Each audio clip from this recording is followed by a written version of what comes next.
नमस्कार दोस्तों, मैं विकास विश्वकर्मा आप सबका स्वागत करता हूं विकास स्टडी पॉइंट में। दोस्तों, इस वीडियो में हम बात करने वाले हैं क्लास 12 का पॉलिटिकल साइंस चैप्टर नंबर 1, जिसका नाम है दो ध्रुवता का अंत। ठीक है, इसका हम इंपॉर्टेंट क्वेश्चन करने वाला हूं। अब यहाँ पे देखिए, ये सीरीज अपनी स्टार्ट हो रही है जहां पे हम इंपॉर्टेंट क्वेश्चन के बारे में करेंगे।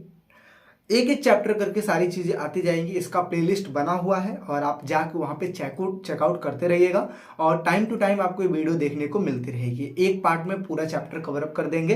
ठीक है, तो चलिए स्टार्ट करते हैं वीडियो को।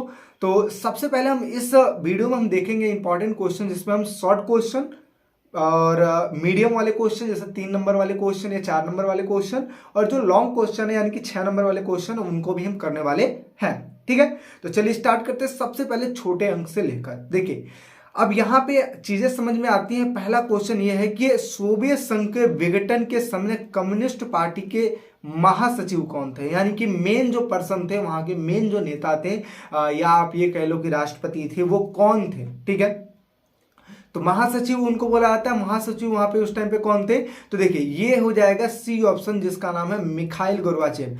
जैसा कि आपको पता है कि जब सोवियत संघ का अंत हुआ था तो उस टाइम पे मिखाइल गोर्बाचेव ही वहां के महासचिव थे और इन्होंने ही दो प्रकार की सुधार नीति भी लेके आए थे। एक का नाम था पेरेस्ट्राइका, दूसरे का नाम था ग्लासनोस्ट। दो ही चीज था, तो इस वजह से यहाँ पे सी ऑप्शन बिल्कुल ही राइट हो जाएगा, देखने को मिलेगा। चलिए अब बात करते हैं दूसरे क्वेश्चन की। दूसरा क्वेश्चन है, सोवियत संघ में शामिल गणराज्यों की संख्या थी, कितनी थी? तो सोवियत संघ में शामिल गणराज्यों की संख्या थी 15, और जिस टाइम पे सोवियत संघ का विघटन हुआ उस टाइम पे 15 गणराज्य क्या हो जाते हैं, अलग हो जाते हैं। तो इस तरीके के क्वेश्चन आते हैं जो शॉर्ट क्वेश्चन में आते हैं, और भी कुछ क्वेश्चनों की बात कर लेते हैं। चलिए अगला देखते हैं। अब यहाँ पे देखिए, शॉर्ट क्वेश्चन में यहाँ पे मैं एमसीक्यू नहीं दूंगा, बल्कि मैं आपको फिल इन द ब्लैंक वाले क्वेश्चन बताऊंगा। देखिए क्या लिखा है, बर्लिन की दीवार डैश डैश डैश का प्रतीक है। किस चीज का प्रतीक है? तो पहला लिखा है शीत युद्ध का प्रतीक है। अच्छा, अब यहाँ पे ऑप्शन, इसका ऑप्शन तो नहीं दिया जाएगा आपको, सीधा ही आपको आंसर देना पड़ेगा।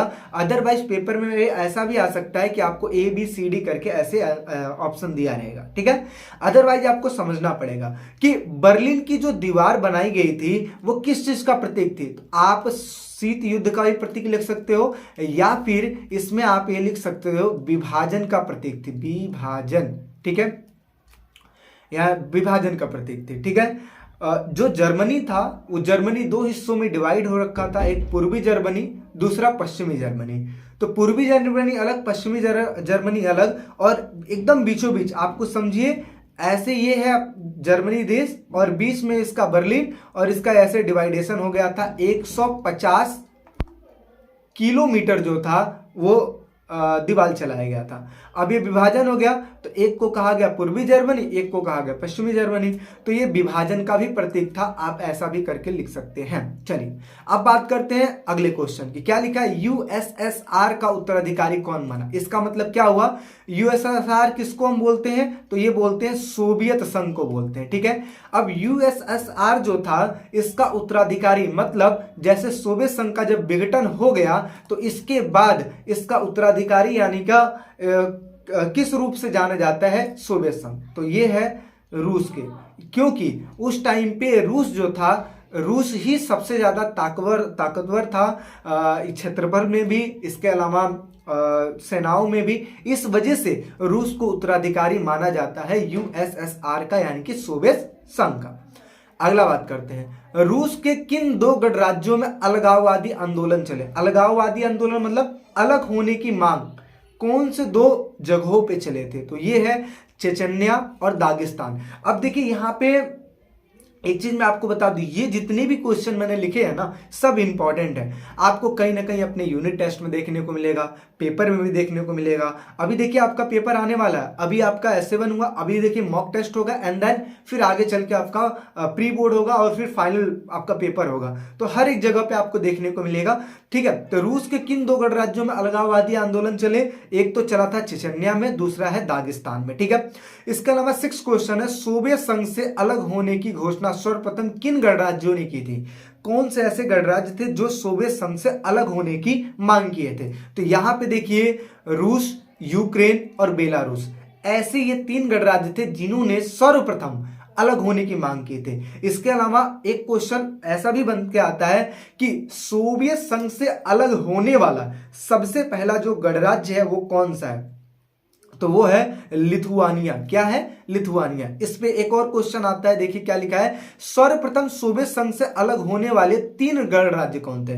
तो सबसे पहले कौन अलग हुआ था? लिथुआनिया अलग हुई थी। ठीक है, इसके अलावा एस्टोनिया और लतानिया। ठीक है, ये 3 ऐसे गणराज्य थे जो सोवियत संघ से अलग हुए थे। अब मैं आपको एक चीज यहां पे बताता हूं, देखिए ये अलग हो गए, जैसे सोवियत संघ से ये अलग हुए थे, सोवियत संघ से ये अलग हुए थे, तो इसके बाद इनमें से जो 12 गणराज्य थे, टोटल कितने थे?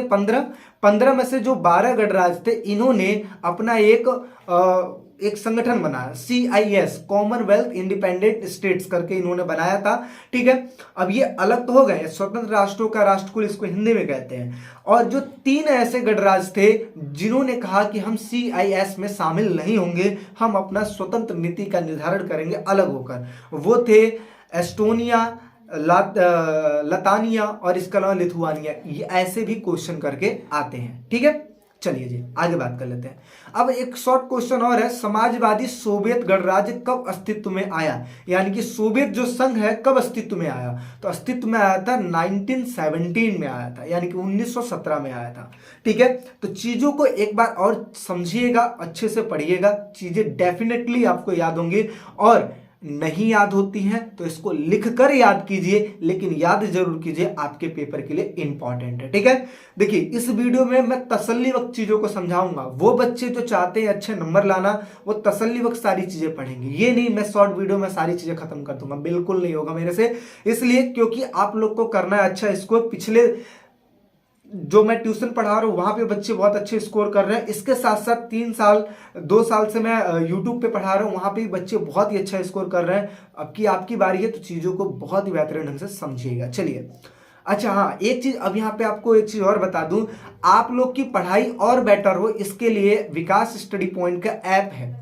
ठीक है, इस ऐप पे क्या होगा, जैसे आप ये वीडियो देख रहे हैं, ये वीडियो आप कहां देख रहे हैं जी? यूट्यूब पे देख रहे हैं। अब यूट्यूब पे क्या है, आप आओगे, सर्च मारोगे, चीजों को देखोगे, समझोगे, बीच बीच में ऐड चलेंगे, आपका ध्यान डिस्ट्रैक्ट होगा, या फिर एक वीडियो जैसे कंप्लीट होगी दूसरी वीडियो आपको देखने को नहीं मिलेगी।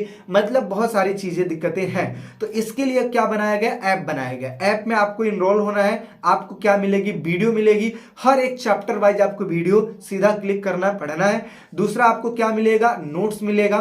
तीसरा आपको क्या मिलेगा? टेस्ट सीरीज मिलेगा। चौथा आपको इंपॉर्टेंट क्वेश्चन देखने को मिलेगा, फिर सैंपल पेपर मिलेगा, सारी चीजें मिलेंगी। ठीक है, और ये सारी की सारी चीजें, ये सारा का सारा फीचर हमारे ऐप पे देखने को मिलेगा। इसके साथ साथ आप हमारे अलग से नोट्स भी ले सकते हो, जैसा कि ये इंपॉर्टेंट क्वेश्चन के भी और वैसे भी। ठीक है, हमारे ऐप में फीचर ये है कि सबसे पहली चीज ये है कि आपको विदाउट ऐड सारी चीजें देखने को मिलेगी, कोई भी ऐड वैड नहीं चलेगा। दूसरी चीज बेनिफिट ये है कि अगर आपके फोन में इंटरनेट भी ना हो ना, तो भी आप ऑफलाइन तरीके से आप हमारे वीडियो को एक्सेस कर पाएंगे। ठीक है, इसका मतलब ये भी है कि आपको बार बार रिचार्ज नहीं कराना पड़ेगा, है ना। तो चलिए, बाकी चैनल पे नए हैं तो सपोर्ट कीजिएगा, चैनल को सब्सक्राइब कीजिए, आपकी मर्जी है। अगर आप अच्छे नंबर लाना चाहते हो, अगर आपको लगता है विकास स्टडी पॉइंट आपके लिए हेल्प करता है तो ही कीजिएगा, अदरवाइज मत कीजिएगा। ठीक है, तो चलिए अब नेक्स्ट बात कर लेते हैं, आगे समझते हैं। 9वां क्वेश्चन है, यूएसए और यूएसएसआर का विस्तार रूप लिखिए। तो विस्तार रूप लिखना है इसका, तो दोनों तरीके से मैंने आपको बताया है, इंग्लिश में भी और हिंदी में भी। अब बच्चों के दिमाग में एक क्वेश्चन आ गया, भैया अगर मान लीजिए कि अगर आ गया पेपर में तो क्या हम इंग्लिश में लिख सकते हैं? तो बिल्कुल, आप चाहे इंग्लिश में लिखिए, चाहे हिंदी में लिखिए, चाहे दोनों लिखिए, आपकी मर्जी है। जैसा भी आपको लगता है सुटेबल वैसा आप लिख लीजिएगा, आपको नंबर इजीली मिल जाएगा, कोई भी नंबर नहीं कटेगा। तो देखिए, यूनाइटेड स्टेट ऑफ अमेरिका, इसको कहते हैं यूएसए, और इसको संयुक्त राज्य अमेरिका के नाम से जाना जाता है। और दूसरा है यूएसएसआर, यानी कि union of Soviet socialist Republic. ठीक है, यानी कि सोवियत समाजवादी गणराज्यों का संघ इसको जाना जाता है। ठीक है, तो चाहे आप हिंदी में याद कीजिए चाहे इंग्लिश में याद कीजिए। बात करते हैं दो ध्रुवीयता से क्या अभिप्राय है। तो दो ध्रुवीयता से क्या अभिप्राय है, इसको बहुत इजी वे में समझाऊंगा। जिस टाइम पे अपना देश आजाद हुआ था, यानी कि 1947 में, 1947 से 2 साल पहले अगर मैं बात करूं 1945 को, तो 1945 में विश्व युद्ध जो था वो खत्म हुआ था। जब विश्व युद्ध खत्म हुआ तो दो ऐसी महाशक्तियां थी जो पूरे विश्व में कामयाब थी, यानी कि कायम थी, जिनका वर्चस्व था। एक का नाम था सोवियत संघ और दूसरे का नाम था अमेरिका। एक सोवियत संघ था, दूसरे का नाम था अमेरिका। सोवियत संघ जो था वो साम्यवादी गुट से वो था, और जो अमेरिका था उसमें पूंजीवाद चलता था। अब होता क्या है कि देश के दो बड़े जो ग्रुप थे वो थे अमेरिका और सोवियत संघ, और उनमें जो विचारधाराएं चलती थी, जैसे अमेरिका में चला पूंजीवाद, सोवियत संघ में चला साम्यवाद। अब मैक्सिमम जो देश थे या तो साम्यवाद को अपना रखे थे या तो पूंजीवाद को अपना रखे थे, और इसी को कहते हैं दो ध्रुवीयता, यानी कि विश्व का दो गुटों में बंट जाना, एक सोवियत संघ और एक पूंजीवाद। ठीक है, यानी कि एक साम्यवाद दूसरा पूंजीवाद। ठीक है, ऐसे तो क्या लिखा है कि दो ध्रुवीय विश्व व्यवस्था से अभिप्राय एक विश्व का दो गुटों में बंट जाना। द्वितीय विश्व युद्ध के पश्चात पूंजीवाद साम्यवाद दो गुटों में विभक्त हो गया था। पूंजीवाद का जो गुट का नेता था वो था अमेरिका, और साम्यवादी गुट का नेता था सोवियत संघ। ठीक है, चलिए जी नेक्स्ट बात करते हैं। दो ध्रुवता के अंत से आप क्या समझते हैं, ये क्वेश्चन आता है। तो देखिए, दो ध्रुवीय विश्व व्यवस्था में अमेरिका तथा सोवियत संघ दोनों का ही दबदबा था। दबदबा का मतलब होता है पावर होना, वर्चस्व होना। मैंने बताया 1945 में जिस टाइम पे सोवियत संघ और अमेरिका दोनों ही पावरफुल थे, उसी टाइम की बात हो रही है। ठीक है, तो वही वो टाइम था जिस टाइम पे दो ध्रुवीय विश्व व्यवस्था थी। ठीक, लेकिन आगे चल के क्या होता है, 1991 में यानी कि 1991 में सोवियत संघ का विघटन हो जाता है। विघटन का मतलब पतन हो जाता है, अलग अलग हो जाता है, और इसकी वजह से सोवियत संघ का विघटन जब हो जाता है तो सिर्फ अमेरिका बचता है, और अमेरिका का ही पावर बचा हुआ था, और अब देश दो ध्रुव में ना बटकर सिर्फ एक ध्रुवीय विश्व व्यवस्था बन चुकी थी। ठीक है, तो चीजें समझ में आ रही है। दो ध्रुवीय विश्व व्यवस्था जहां पे अमेरिका भी है और सोवियत संघ भी है, लेकिन अगर आगे चल के सोवियत संघ जो 1991 में खत्म हो गया था, अब बचा है सिर्फ अमेरिका, और अमेरिका का ही वर्चस्व था। ऐसा करके आगे अगला क्वेश्चन है, अमेरिका तथा सोवियत संघ की कौन सी विचारधारा थी। तो अमेरिका में पूंजीवाद थी तथा सोवियत संघ में साम्यवाद थी। ठीक है, यहां तक चीजें समझ में आई। चलिए जी अब नेक्स्ट बात कर लेते हैं, आगे समझते हैं क्वेश्चन नंबर 13। सोवियत सत्ता पर कम्युनिस्ट पार्टी का शासन कब खत्म हुआ। आपको यह बात पता है कि सोवियत संघ जो था, सोवियत संघ में एक ही पार्टी थी जिसको हम कहते हैं कम्युनिस्ट पार्टी। अब कहीं ना कहीं सोवियत संघ का जो विघटन हुआ था उनमें इसका भी बहुत बड़ा रोल था, और आगे चल के अगर देखा जाए तो जो कम्युनिस्ट पार्टी थी, कम्युनिस्ट पार्टी खत्म हो जाती है। कब खत्म होती है, जिस टाइम पे सोवियत संघ का विघटन हो जाता है। ठीक है, और उस टाइम पे मैंने आपको बताया कि जिस टाइम पे इसका विघटन हुआ था उस टाइम पे जो नेता थे जिनका नाम था मिखाइल गोर्बाचेव।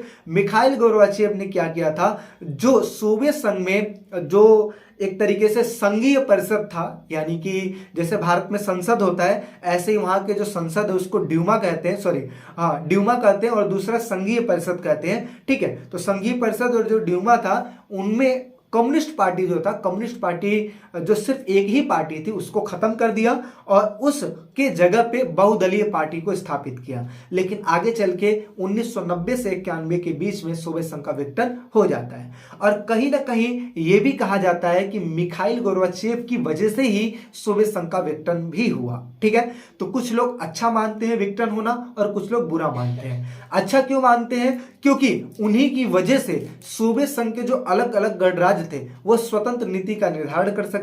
आगे चल के जो भी, चाहे उनको पूंजीवाद अच्छा लगे चाहे साम्यवाद अच्छा लगे, अपने हिसाब से चीजों को कर पाए। और कुछ लोग बुरा इसलिए मानते हैं क्योंकि जहां पे सोवियत संघ एक में था वहीं अब अलग हो गया था, है ना, ऐसा करके। तो देखिए, मिखाइल गोर्बाचेव ने सोवियत संघ यानी कि सोवियत जो संसद है ड्यूमा के चुनाव के लिए बहुदलीय राजनीति की शुरुआत की थी। सोवियत सत्ता पर कम्युनिस्ट पार्टी का 72 वर्ष पुराना जो एकाधिकार था वो समाप्त हो जाता है। कब समाप्त होता है, 1990 में समाप्त हो जाता है। ठीक है, तो इस वजह से क्या होता है, सोवियत संघ का विघटन हो जाता है।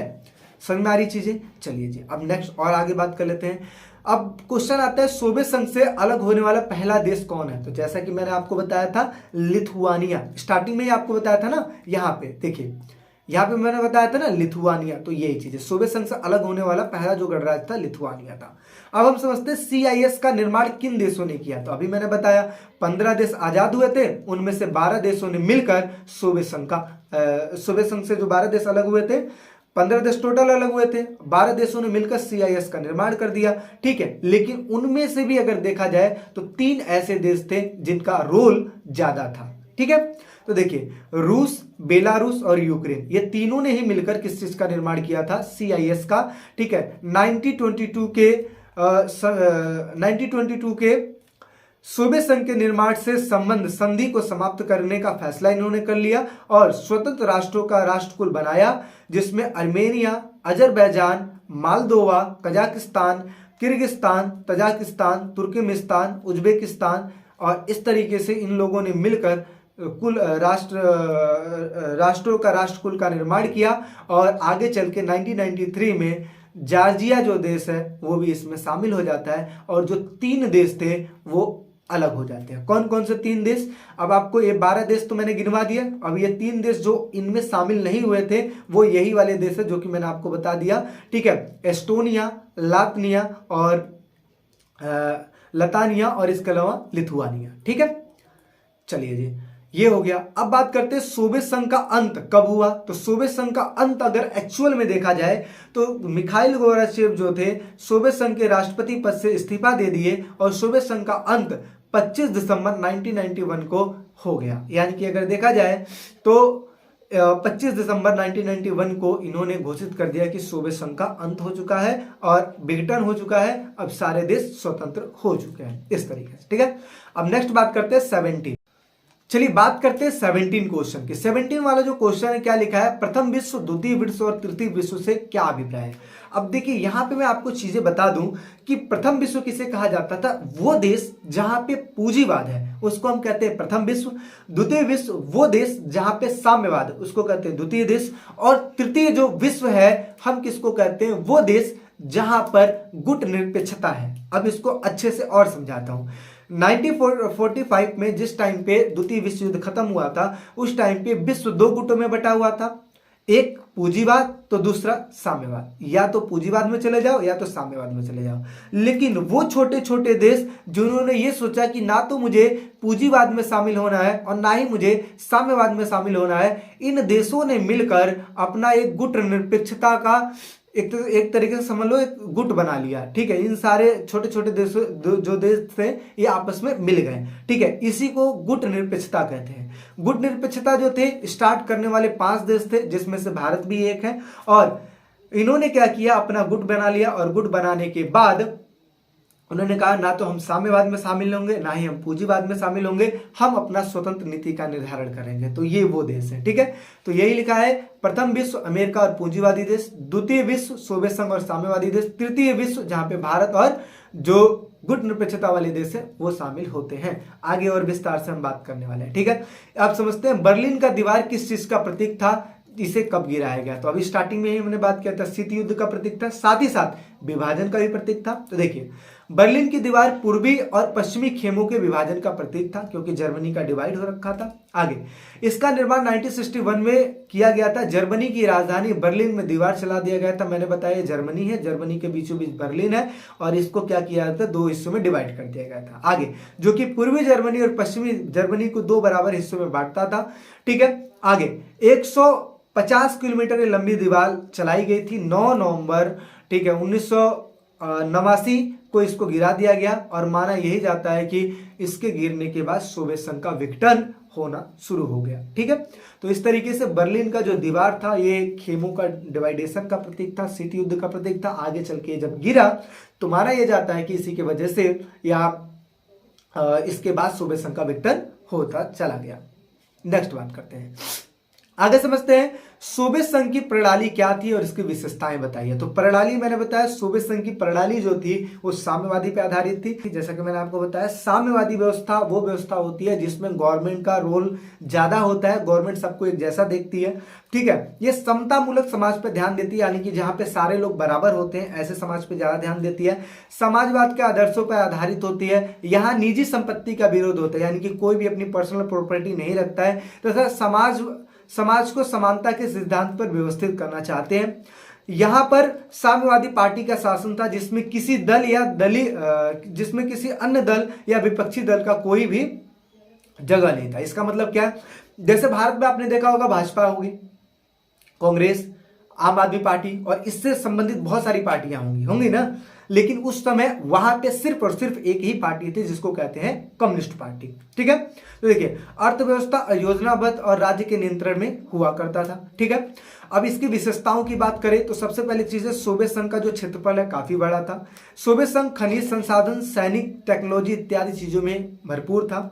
जनता की न्यूनतम जीवन स्तर सुनिश्चित कर रखा था। इसका मतलब क्या होता है, जो जनता है ना, ये मान लो कि हर वो चीज जो जनता के लिए जरूरी होती, छोटी से छोटी चीज, हर एक चीज को सुनिश्चित कर रखा था वहां पे सोवियत संघ ने। इसके अलावा स्वास्थ्य सुविधा के ऊपर, शिक्षा के ऊपर, बच्चों की देखभाल के लिए, लोक कल्याण के लिए रियायती दामों पर चीजें उपलब्ध थी। रियायती दाम का मतलब क्या होता है, कम से कम दामों पर। अब बताता हूं कैसे। जैसे आपने देखा होगा बहुत सारी डिस्पेंसरी होती है जहां पे 1 रुपए लेके जाओ और दवाई लेके आ जाओ। क्या उस दवाई की कॉस्ट 1 रुपए है? नहीं, लेकिन फिर भी आपसे 1 रुपए इसलिए लिया जाता है ताकि आपको ऐसा ना लगे कि चीजें फ्री में मिल रही है। ठीक है, और इसी को कहते हैं रियायती दाम। तो इतने कम कम दामों पर वहां पे सारी चीजें उपलब्ध थी। इसके अलावा वहां पे बेरोजगारी बिल्कुल नहीं थी। हर चीजों पर सरकार का नियंत्रण होता था, चाहे वो भूमि हो या फिर कोई अन्य संपदा, हर एक चीज पे सोवियत संघ का नियंत्रण होता था। ठीक है, नेक्स्ट बात कर लेते हैं सोवियत संघ के विघटन के उत्तरदायी कारण क्या थे, यानी कि सोवियत संघ के विघटन के उत्तरदायी कारण क्या थे। तो सबसे पहले अगर मैं बात करूं तो कम्युनिस्ट पार्टी का बुरा शासन। वहां पे जो कम्युनिस्ट पार्टी थी उसका बुरा शासन था, जैसे भ्रष्टाचार, जनता के प्रति जवाबदेह ना होना, यानी कि वहां पे जो पार्टी थी वो जनता के अकॉर्डिंग बिल्कुल ही नहीं थी, वो अपने हिसाब से भ्रष्टाचार और इत्यादि चीजें करती थी। इसके वजह से सोवियत संघ के विघटन का पहला कारण तो ये है। दूसरा कारण है संसाधनों का अधिक से अधिक उपयोग हथियारों में कर देना, जिसकी वजह से उपभोक्ता वस्तु की कमी पड़ जाना। अब अमेरिका को पीछे करने के लिए सोवियत संघ ने क्या किया, ज्यादा से ज्यादा हथियारों का प्रोडक्शन किया। और हथियारों में जब प्रोडक्शन करोगे तो पैसा तो लगेगा ही, और जब पैसा ज्यादा लगेगा तो क्या उपभोक्ता वाली वस्तु, यानी कि खाने की जो वस्तु, उस पर आप ध्यान दे पाओगे? नहीं दे पाओगे। और यही कहीं ना कहीं कारण था सोवियत संघ का विघटन का। दूसरा है नौकरशाही का शिकंजा कसता चला गया। इसका मतलब क्या हुआ कि जब लोगों के अंदर ये भावना आ जाए कि सिर्फ और सिर्फ मुझे तो काम ही करना, मालिक बनने का अधिकार नहीं है यहाँ पे, तो लोगों के दिमागों में एक नेगेटिविटी फैल जाती है और इसकी वजह से लोग क्या है, ढंग से काम नहीं करते हैं। इसकी वजह से नौकरशाही का शिकंजा भी एक तरीके से सोवियत संघ के विघटन का एक कारण था। आगे लोगों को गलत जानकारी मिलने के सोवियत संघ विकास कर रहा है। अगर आप देखो आज न्यूज वाले जितने भी हैं, अगर ये हमें गलत इंफॉर्मेशन दे कि हाँ इंडिया विकास कर रहा है, विकास कर रहा है, विकास कर रहा है, और एक्चुअल में देखा जाए महंगाई बहुत तेजी से बढ़ती जाए, तो क्या हम एक्सेप्ट करेंगे इन चीजों को? नहीं ना। तो सही इंफॉर्मेशन का मिलना बहुत ही ज्यादा जरूरी होता है। तो वहां के लोगों को गलत जानकारी मिल रहा था, सोवियत संघ विकास कर रहा है, लेकिन इसका जस्ट अपोजिट हो रहा था, वहां पे महंगाई बढ़ती जा रही थी। इसके अलावा खाद्यान्न संकट के कारण उपभोक्ता वस्तुओं का आयात करना पड़ गया। मैंने बताया जो उपभोक्ता वस्तु की जो कमी थी, अब खाने की वस्तु थी नहीं वहां पे। क्यों? क्योंकि ज्यादा से ज्यादा वो ध्यान किस पे देते थे, हथियारों को बनाने पे ध्यान देते थे। तो इसकी वजह से उनको खाने की वस्तुओं को आयात करना पड़ता था, मतलब खरीदना पड़ता था दूसरे देशों से। इसके अलावा राष्ट्रवादी भावनाओं का राष्ट्रवादी भावनाएं लोगों के मन में आ गई, संप्रभुता की इच्छा का उभार हुआ। लोगों ने अब सोचा कि भाई एक अलग देश ही बना लिया जाए, या जो अपना देश है 15 गणराज्यों से जो मिलकर बना है वो सारे अलग हो जाएंगे तो ही ज्यादा अच्छा है। और आगे चल के ऐसा ही हुआ कि सारे अलग हो गए। इसके अलावा मिखाइल गोरबाचेव की जो सुधार नीति थी, पेरेस्ट्राइका और ग्लास नोट्स, ठीक है, इन दोनों की वजह से भी कहीं ना कहीं सोवियत संघ का वो हुआ। ग्लास नोट्स और पेरेस्ट्राइका, जिसमें एक का मतलब होता है खुलापन दे देना और दूसरे का मतलब होता है पुनर्संरचना। जब ज्यादा से ज्यादा मिखाइल गोरबाचेव ने खुलापन दे दिया कि जिसको जैसा अपना नीति निर्धारण करना है करो, तो उसके बाद जो 15 देश थे उन्होंने अलग होने की मांग कर दी और इसकी वजह से सोवियत संघ का विघटन हो गया। ठीक है, नेक्स्ट समझ लेते हैं सोवियत संघ के विघटन के परिणाम क्या हुए। देखिए सब 6 नंबर के क्वेश्चन है। ठीक है, तो सोवियत संघ के विघटन के परिणाम क्या हुए?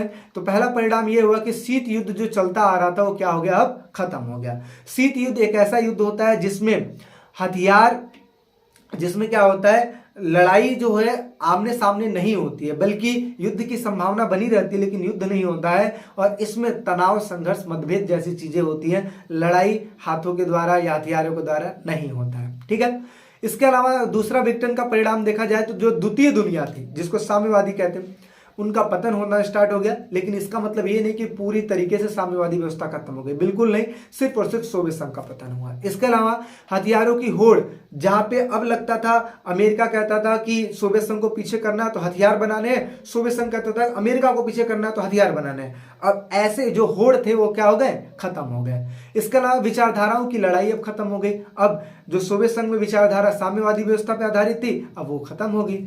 इसके अलावा एकमात्र शक्ति बन बैठा कौन, अमेरिका। इसके अलावा 15 गणराज्य सोवियत संघ से अलग हो गए, और ये तो चीज मैंने आपको बता दी। इसके अलावा शॉक थेरेपी को अपनाया गया। शॉक थेरेपी क्या है? शॉक थेरेपी एक ऐसी प्रक्रिया का नाम कहा जाता है जिसमें साम्यवादी व्यवस्था को छोड़कर जो देश पूंजीवाद में चले गए, इसी पूरे प्रोसेस को शॉक थेरेपी कहा जाता है। यानी कि शॉक थेरेपी को अगर मैं कुछ वाक्यों में अगर मैं बताऊं तो शॉक थेरेपी का मतलब ये होता है आघात पहुंचाकर उपचार करना। इसका मतलब क्या है? इसका मतलब ये है कि सोवियत साम्यवादी व्यवस्थाओं को छोड़कर पूंजीवाद की तरफ मुड़ना ही शॉक थेरेपी कहलाता है। तो देखिए, अब यहाँ पे मैं एक क्वेश्चन भी ले लिया हूँ शॉक थेरेपी के ऊपर। तो शॉक थेरेपी क्या है? तो देखिए क्या लिखा है, शॉक थेरेपी का मतलब होता है आघात पहुंचाकर उपचार करना। सोवियत संघ के विघटन के बाद पूर्व सोवियत संघ के देशों को अब साम्यवादी व्यवस्था को छोड़कर पूंजीवाद व्यवस्था की तरफ मुंह मोड़ना था, और ये जो चीज हुआ एक मॉडल के हिसाब से हुआ, और इसी मॉडल को विश्व बैंक और IMF यानी कि अंतर्राष्ट्रीय मुद्रा कोष शॉक थेरेपी का नाम देते हैं। अब यहाँ पे मैं एक चीज और आपको बता दूं कि कई बार 1 नंबर के क्वेश्चन में ये भी आता है कि किसने शॉक थेरेपी का नाम दिया है। तो ये आता है WB यानी कि विश्व बैंक, और दूसरा IMF। इन दोनों ने मिलकर शॉक थेरेपी का नाम दिया था। और किसको दिया था?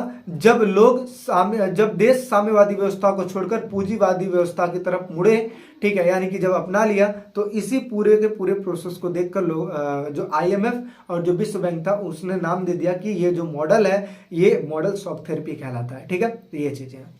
इसके अलावा शॉक थेरेपी के क्या परिणाम हुए? तो पहला परिणाम है विकसित देशों की साम्यवादी व्यवस्था को छोड़कर पूंजीवाद को अपना लेना।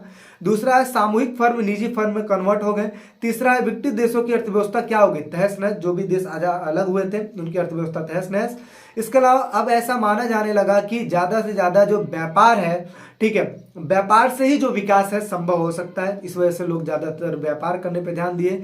रूस में पूरा जो ढांचा था चरमरा उठा, मतलब क्या है, खराब हो चुका था, और रूस की जो महत्वपूर्ण उद्योग थे उनको कम से कम दामों पे बेच दिया गया, यानी कि 90% उद्योगों को सस्ते रेट पे बेच दिया गया था, और इसे ही विश्व की सबसे बड़ी गैराज सेल कहा जाता है। और इसके साथ साथ जो रूसी जो मुद्रा थी, मुद्रा में गिरावट आ गई। मुद्रा में गिरावट आने का मतलब क्या होता है? उसकी जो वैल्यू है वो कम होने लगी थी। ठीक है, तो इस तरीके से देखा जाए तो शॉक थेरेपी का ये परिणाम होता है। इंपॉर्टेंट क्वेश्चन है, चीजों को समझिएगा। ठीक है, नेक्स्ट बात कर लेते हैं CIS से क्या अभिप्राय है। जस्ट मैंने पीछे बताया वही सारे क्वेश्चन रिपीट होकर मिलेंगे। तो CIS स्वतंत्र राष्ट्रों का राष्ट्रकुल, इसको कहते हैं कॉमनवेल्थ ऑफ इंडिपेंडेंट स्टेट्स। देखिए, सोवियत संघ से विघटन के बाद स्वतंत्र राष्ट्रों का राष्ट्रकुल अस्तित्व में आया। यह सोवियत संघ के उन्हीं देशों को मिलाकर बनाया गया था जो कि सोवियत संघ से अलग हुए थे, यानी कि 12 देशों को मिलाकर। तो इसमें 12 देश शामिल थे, और 3 जो देश थे उन्होंने अलग रहने का फैसला लिया, जो कि मैंने स्टार्टिंग में आपको बता दिया है। उद्देश्य की अगर मैं बात करूं तो आपसी एकता को बनाए रखना, युद्ध की स्थिति में मिलकर उसका सामना करना, कि अगर 12 देश में अगर किसी एक पे भी कोई हमला करता है तो सारे मिलकर लड़ाई करेंगे, ऐसा। शांति व्यवस्था बनाए रखना, राष्ट्रीय सुरक्षा और निशस्त्रीकरण को बढ़ावा देना, यानी कि राष्ट्रीय अब सुरक्षा देना है, और साथ ही साथ निशस्त्रीकरण यानी कि शस्त्रों का प्रोडक्शन नहीं करना है। ठीक है, आपसी मतभेद को मिलजुल कर बातचीत के द्वारा हल करना है। तो ये सारा इसका अपना उद्देश्य हो जाएगा। अब ये चीज और है जिसको हमें समझना है, और इसके साथ साथ ये जो है अपना इंपॉर्टेंट क्वेश्चन की जो पहली सीरीज है, पहला चैप्टर है, ओवर हो जाएगा। तो देखिए क्या लिखा है, भारत जैसे देशों के लिए सोवियत संघ के विघटन के क्या परिणाम हुए। देखिए मैं आपको बता दूं कि जिस टाइम पे अमेरिका और जो सोवियत संघ है उनका जब दबदबा चल रहा था ना, तो उस टाइम पे जो भारत था वो सोवियत संघ के ज्यादा करीब था। ठीक है, सोवियत संघ के ज्यादा करीब था, क्योंकि जिस टाइम पे बांग्लादेश को आजाद कराने के लिए पाकिस्तान के साथ लड़ाई हुई थी 1971 में, उस टाइम पे कोई नहीं खड़ा था हमारे साथ, सिर्फ और सिर्फ एक ही देश खड़ा था, रूस खड़ा था। ठीक है, और रूस की ही वजह से हम उस युद्ध में विजयी पाए, क्योंकि उस टाइम पे अमेरिका जो था वो पाकिस्तान का साथ देने आ गया था, ब्रिटेन जो था पाकिस्तान का साथ देने आ गया था, लेकिन रूस ही एक ऐसा देश था जो भारत के साथ खड़ा हुआ था। और कंधे से कंधा मिला करके अगर भारत को कुछ भी हो जाता है तो उस टाइम पे मैं भारत की ओर से लड़ाई करूंगा। और उस टाइम पे 40वां बेड़ा जो था ना भारत को रूस ने दिया था। अमेरिका ने हमला कर दिया था, हमला क्या किया था, 7वां बेड़ा भेज दिया था लड़ाई करने के लिए। उस टाइम पे रूस जो था हमारी ओर से खड़ा था, और उस टाइम पे सोवियत संघ जो मतलब जिसको हम पूरा सोवियत संघ कहते हैं, ठीक है, उस टाइम पे जो रूस यानी कि सोवियत संघ था वो भारत की मदद करने आया था। और इसी की वजह से जो रूस है, रूस के साथ भारत का संबंध काफी अच्छा रहा है। ठीक है, तो काफी धक्का हमें लगा था उस टाइम पे, इसलिए क्योंकि सोवियत संघ जो कि इतना बढ़िया था उसके आगे अमेरिका भी कुछ नहीं बोलता था। ठीक है, अब उसका जब विघटन हुआ तो जाहिर सी बात है भारत के ऊपर प्रभाव तो पड़ना ही था। ठीक है, लेकिन फिर भी चीजें सुधरी। देखिए क्या लिखा है, शीत युद्ध को रोकने की इच्छा करने वाले राष्ट्रों में भारत अग्रणी राष्ट्र है। मतलब क्या, हमेशा भारत खड़ा था कि शीत युद्ध को रोका जाए। ठीक है, लेकिन आगे चल के उसे महसूस हुआ कि अब विश्व में शीत युद्ध का दौर और अंतरराष्ट्रीय तनाव वातावरण संघर्ष की समाप्ति हो जाएगी। यानी कि भारत ने ये सोच लिया कि अब सोवियत संघ का विघटन तो हो गया है, लेकिन अब जो शीत युद्ध जो चलता आ रहा था जिसमें ये लग रहा था कभी भी लड़ाई हो जाएगी, वो चीजें खत्म हो जाएंगी। ठीक है, भारत ने महसूस किया कि अब सैन्य गुटों की गठन की प्रक्रिया रुकेगी। यानी कि अब लोग गुट नहीं, अब देश आपस में गुट नहीं बनाएंगे। ठीक है, हथियारों की तेज दौड़ भी थमेगी, यानी कि हथियार भी अब उतने प्रोडक्शन नहीं किए जाएंगे। भारत में सरकार तथा जनता को एक नई अंतर्राष्ट्रीय शांति सद्भावना दिखाई देने लगी थी। भारत अन्य प्रजातांत्रिक देशों की तरह विश्व की एकमात्र महाशक्ति अमेरिका की तरफ तथा मजबूती से दोस्ती करने के लिए बढ़ता चला गया। अब देखो सोवियत संघ का विघटन हो गया, लेकिन सोवियत संघ के विघटन के बाद अमेरिका के साथ धीरे धीरे अपना जो संबंध है वो सुधरने लगा था। ठीक है, और आज के डेट में रूस भी अपना दोस्त है, मतलब क्या है, मित्र बना पड़ा है। और इसके अलावा जो अमेरिका है उसके साथ भी हमारी दोस्ती अच्छी है। ठीक है, मिश्रित अर्थव्यवस्था, यानी कि भारत ने अमेरिका की जो पूंजीवादी है उसको भी अपनाया, और साथ ही साथ रूस की जो साम्यवादी व्यवस्था है, ठीक है, उसको भी अपनाया। यानी कि दोनों को ही अपनाया, और इसी को कहते हैं मिश्रित अर्थव्यवस्था, जिसमें एक नहीं होती बल्कि दोनों ही होती है। ठीक है, आगे क्या होता है, मिश्रित अर्थव्यवस्था को 1991 से ही छोड़ दिया, मिश्रित अर्थव्यवस्था को 1991 से ही छोड़ दिया गया, और एक नई नीति घोषणा की गई। भारत में भी लोग पूंजीवादी अर्थव्यवस्था को अंतर्राष्ट्रीय स्तर पर प्रभुत्वशाली अर्थव्यवस्था मानने लगे।